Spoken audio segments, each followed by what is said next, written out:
Tonight is 23rd of August, and this is the fourth night we are speaking on the Sutta Nipata. Last night we came up to 3.8, so tonight we start with 3.9, Vaseta Sutta. This sutta is also found in Majjhima Nikaya, Sutta 98. Thus have I heard. Once the Buddha was staying in the forest of Ichanangala. Many Brahmins were staying there too.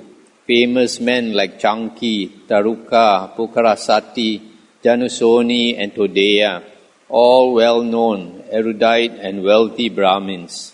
Amongst these men were two young Brahmins, one called Vaseta and the other Bharadvaja. Now one day, as these two young men were walking up and down, they started a conversation regarding the factors that make one a Brahmana. Bharadvaja said, "It's to do with one's family.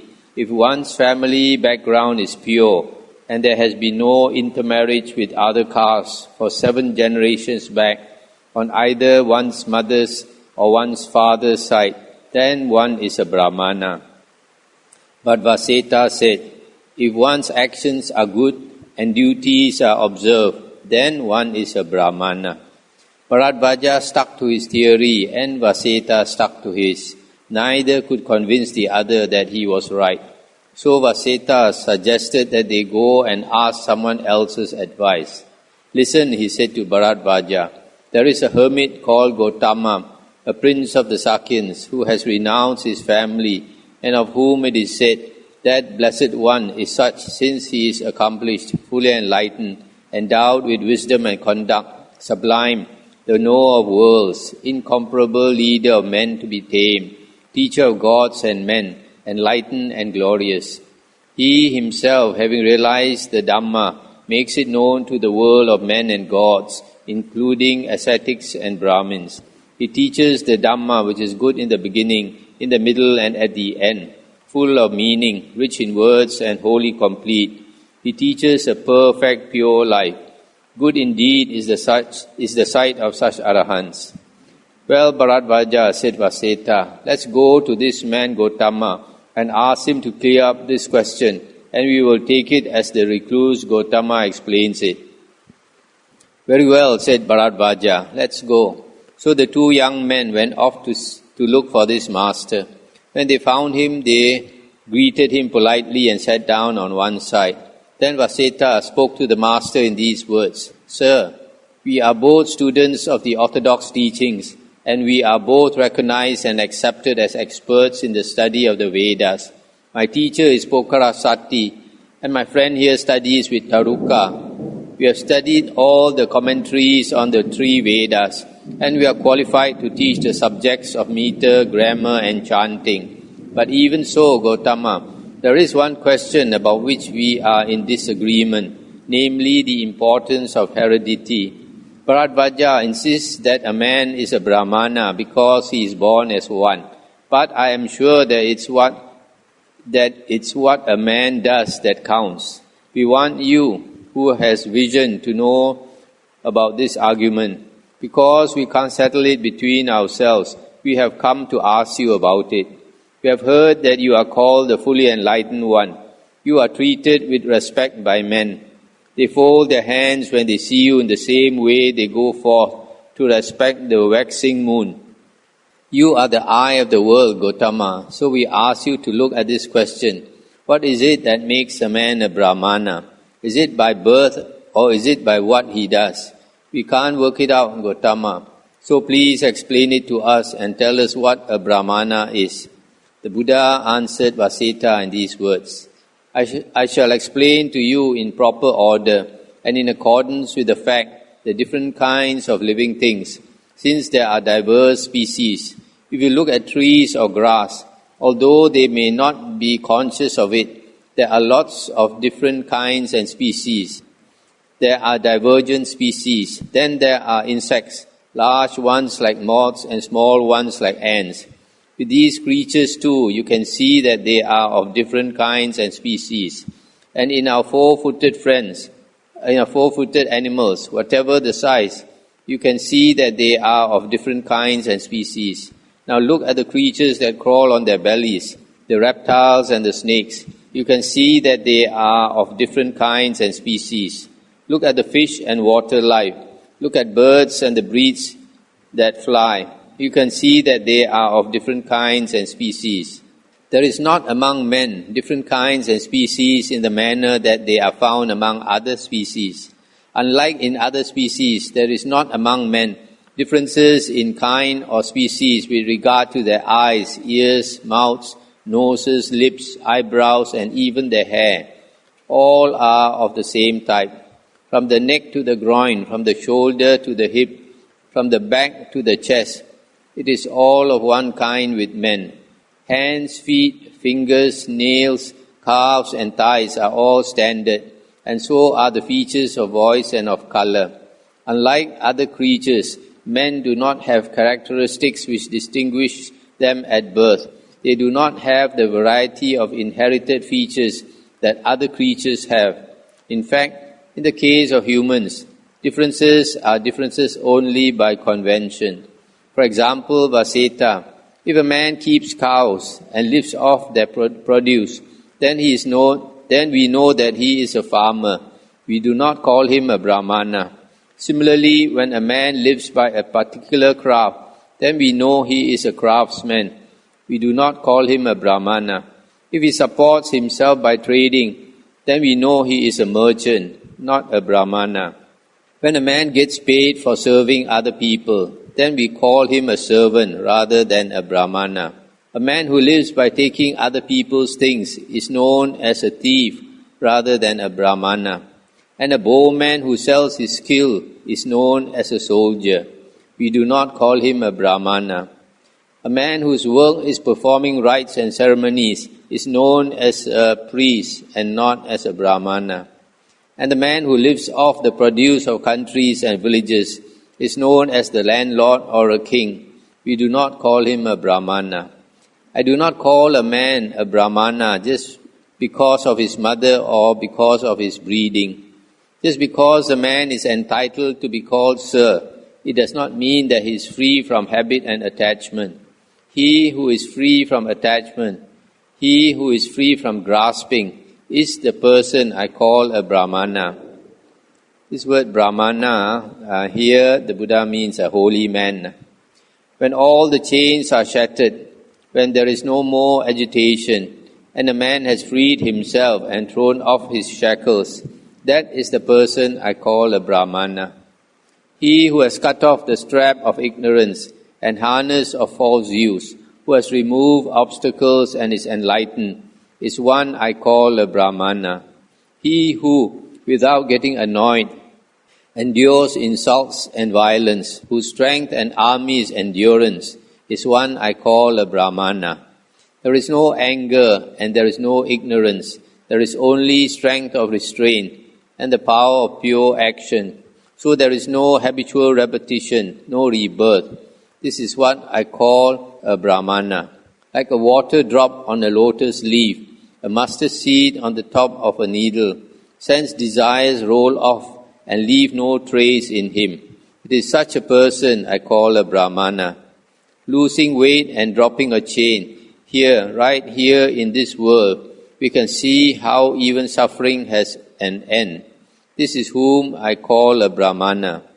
One who is deep in wisdom, wise, proficient in what the right or the wrong path is, who has reached the ultimate goal, is one I call a Brahmana.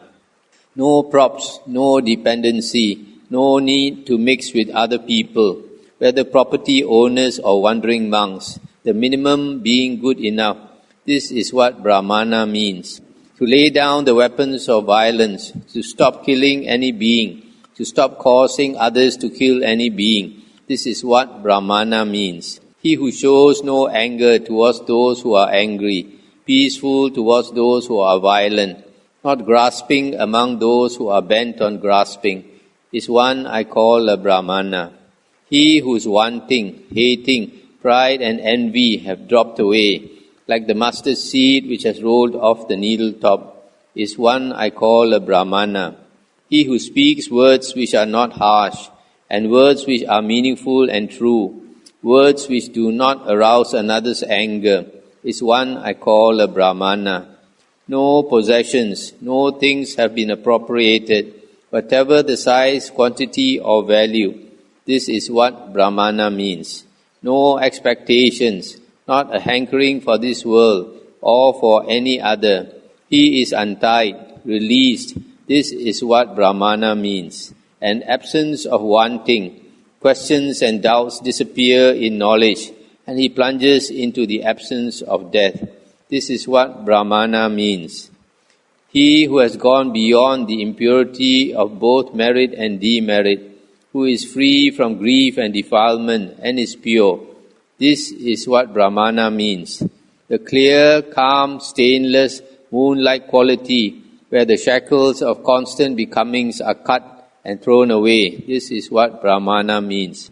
He who has gone beyond the rough and dangerous road of cyclic existence and delusion, who has crossed over and gone beyond the contemplative, passionless and doubt-free, one who is calm without grasping, is one I call a Brahmana.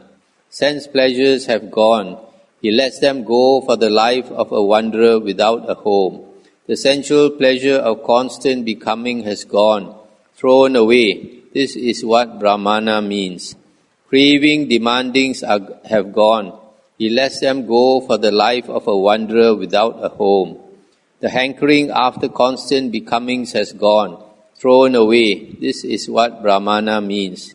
The dead weight on the backs of men, the loads that weigh down even gods, all these burdens are discarded, thrown off and overcome.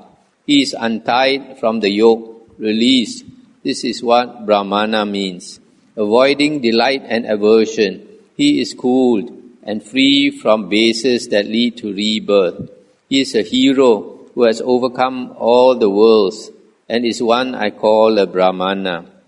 He who has fully comprehended how beings come to be and how they cease to be, is unattached, faring rightly and enlightened, is one I call a Brahmana.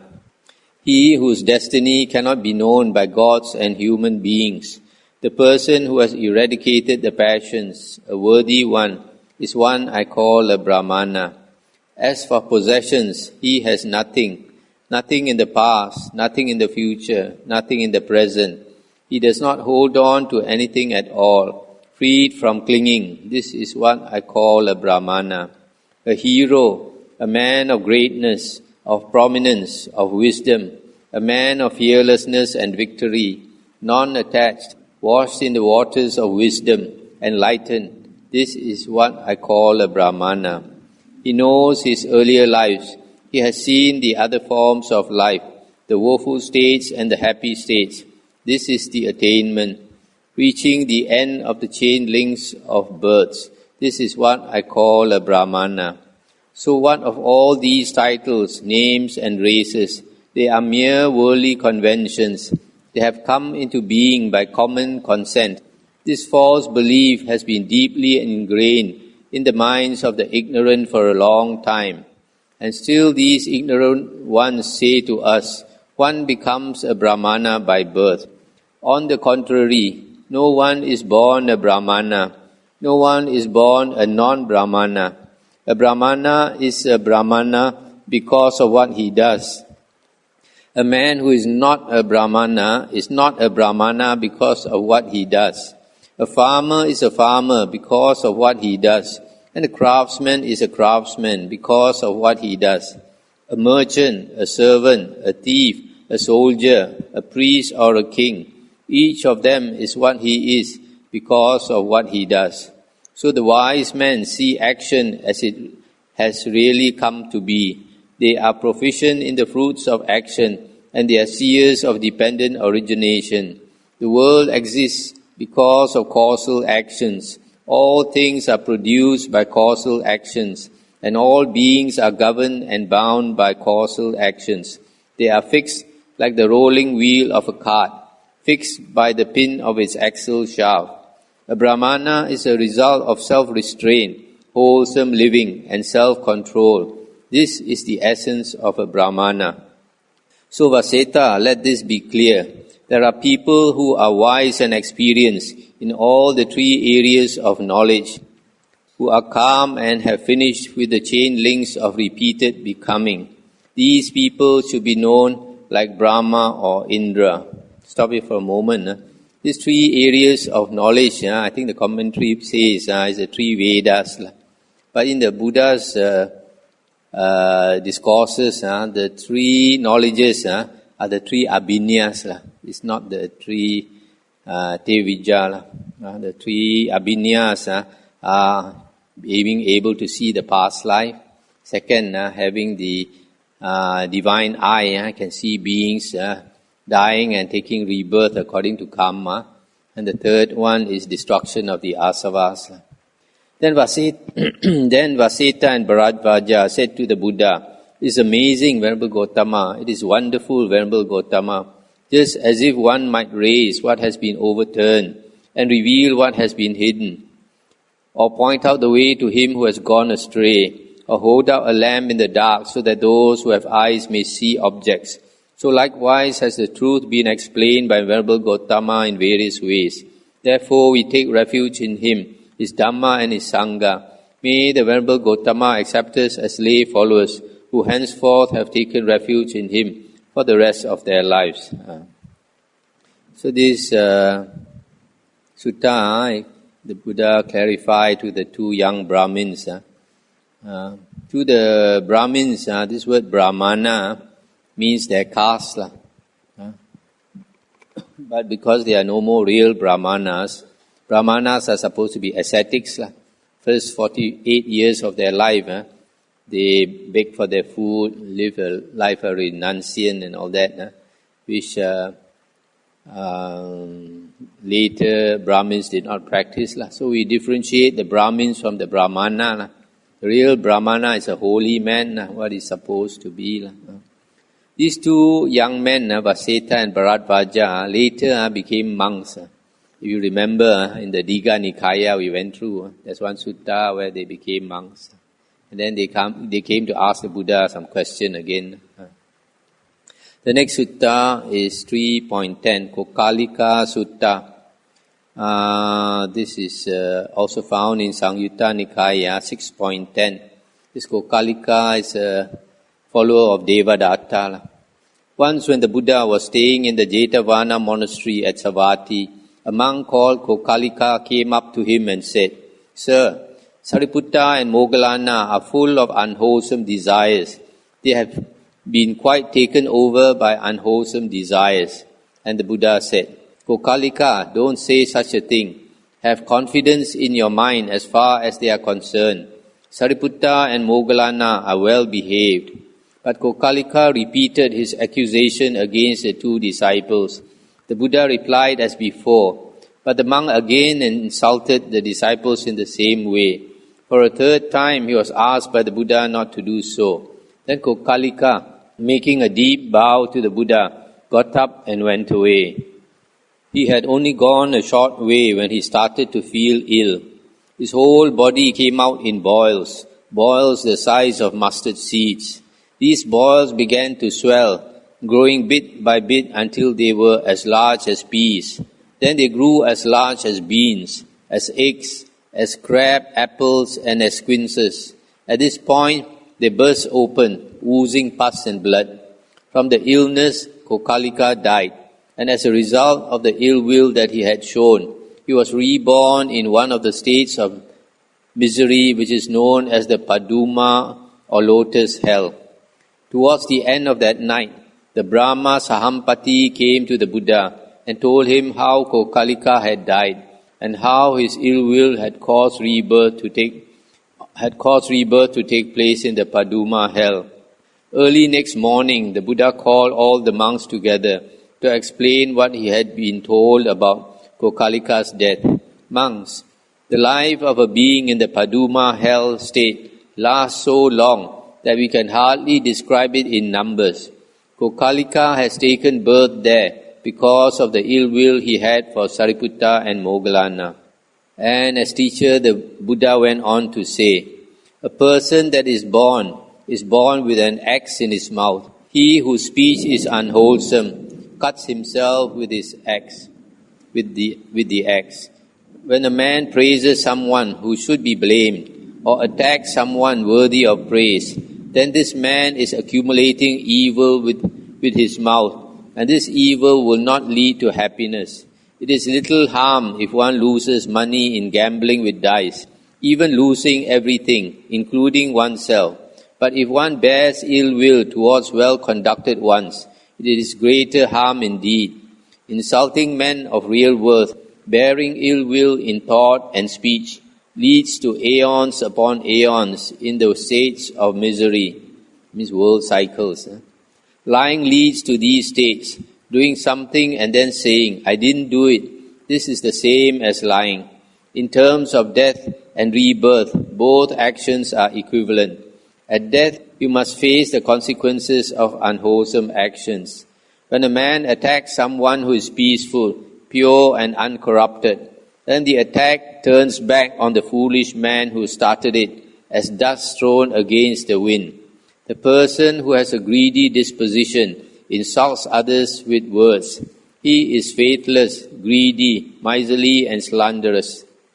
If you are a man like this, untrue and unworthy, slanderous, evil and misbehaved, mean, bad, you had better not talk too much, or else you will come to a state of misery. You are spreading pollution when you act like this. It is an insult to men who do good, and it is a polluted action in itself. If you accumulate actions like this, you will fall into the realm of misery. Why is this? It is because the things that men do just do not disappear into the past. They will come back to us.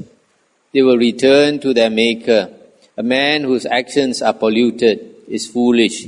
In time he will feel the pain of it himself. The pain he will feel will be like the pain of iron bars that are thrashing him and iron stakes that are piercing him. In a state like that, what he eats feels like red-hot balls of iron. Nothing there is said that is not hard and painful. Nothing there is said that is not hard and painful. There are no pleasing words of consolation. Nothing offers escape for the sufferers in this state. This state where the world is a furnace, where even a bed is of red-hot ashes. Tangled up in nets, crushed by hammer blows, they are immersed in thick darkness, stretching out on all sides.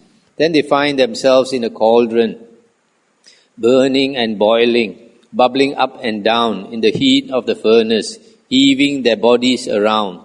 The man of unwholesome deeds is in this state, stewing and boiling in blood and rotten flesh. Wherever he moves to, he rots from the touch of this putrid mash. Then the man of unwholesome deeds boils in water infested with worms. He cannot stay still. The boiling pots, round and smooth like bowls, have no surfaces where he can get hold of. Then he is in the jungle of sword blades, limbs mangled and hacked, the tongue hauled by hooks, the body beaten and slashed. Then he is in Vetarani, a watery state difficult to get through, with its two streams that cut like razors. The poor beings fall into it, living out their unwholesome deeds of the past. Gnawed by hungry jackals, ravens and black dogs, and speckled vultures and crows, the sufferers groan. Such a state is experienced by the man of unwholesome deeds. It is a state of absolute suffering. So a sensible person in this world is as energetic and mindful as he can be. The Paduma hell state lasts a long time. The experts work out its length in terms of the number of cartloads of sesame seeds that would be emptied if one seed were removed every 100 years. They say the cartloads would number 5,120 million. And as long as the woeful states are called woeful by people in this world, for so long will people have to go on living through those states. Take care, therefore, and with pure, wholesome and friendly qualities, constantly watch the movements of mind and the movements of speech. So you can see here the description of hell is very frightening. So a lot of people don't know. They don't like somebody. They like to talk bad about that person. If they knew the consequences, they would very quickly shut up. Not say anything unpleasant. You see that lifespan there.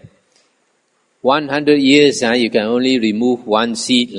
Even it's one cartload, how long before you can remove all the seeds from that cartload? But how many here? 5,120 million.